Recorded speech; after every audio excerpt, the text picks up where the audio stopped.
Murphy souffre d'un pyothorax. C'est une infection de sa cavité thoracique. Ça peut arriver pour plusieurs raisons, notamment lorsqu'il y a un trauma pénétrant dans le thorax. Moi, c'est Alex Terreros, je suis chirurgien vétérinaire spécialiste au centre DMVet à Saint-Hubert. Dans le cas de Murphy, il y avait une cause sous-jacente. Il y avait un abcès présent dans un de ses lobes pulmonaires qui entretenait l'infection de son thorax. Donc, pour résoudre l'infection, il fallait aller contrôler la source de l'infection. C'est donc pour ça qu'on a recommandé une intervention chirurgicale pour aller retirer un lobe pulmonaire et retirer l'abcès qui était présent chez lui. Sans traitement, la condition de Murphy, elle aurait été fatale.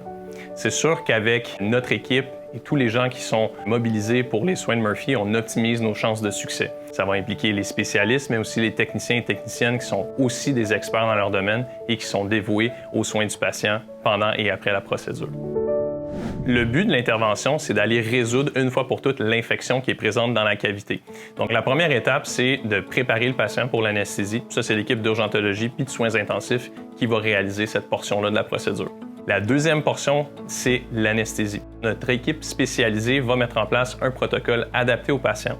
Ils vont préparer l'animal pour la chirurgie. Ils vont mettre en place un protocole de gestion de la douleur adapté pour permettre au patient d'avoir une récupération post-opératoire confortable. Ensuite de ça, on va transférer le patient au bloc opératoire, préparer la peau, installer les équipements de monitoring pour nous assurer que notre patient est stable pendant l'anesthésie, la chirurgie, puis débuter l'intervention. On va ouvrir le thorax pour aller inspecter les structures anatomiques.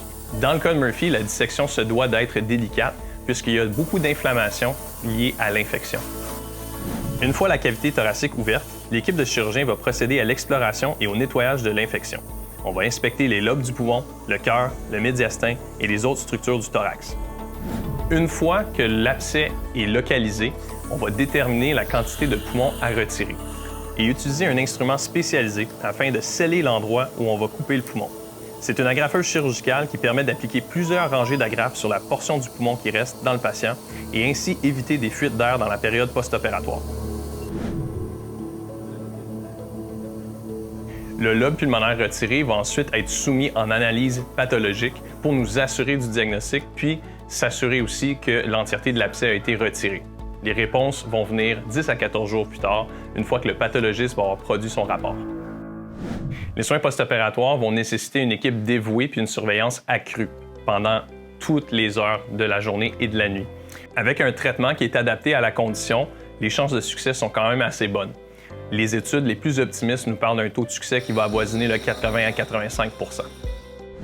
Une fois que le patient est confortable, on peut le renvoyer à la maison pour le reste de sa convalescence. Les chats peuvent très bien vivre avec un lobe pulmonaire en moins. Il y a même des études qui ont regardé des situations où les chats avaient besoin d'une pneumonectomie, donc le retrait d'un poumon au complet. Cette étude-là a pu démontrer que les chats avaient une très belle qualité de vie puis une excellente fonction respiratoire au long terme. Donc Murphy, on l'a revu à 2 semaines post-opératoires récemment pour son retrait de ses points de suture. Il allait très bien, il était très confortable, il respirait normalement, puis les parents avaient retrouvé un petit chat enjoué d'avant sa maladie.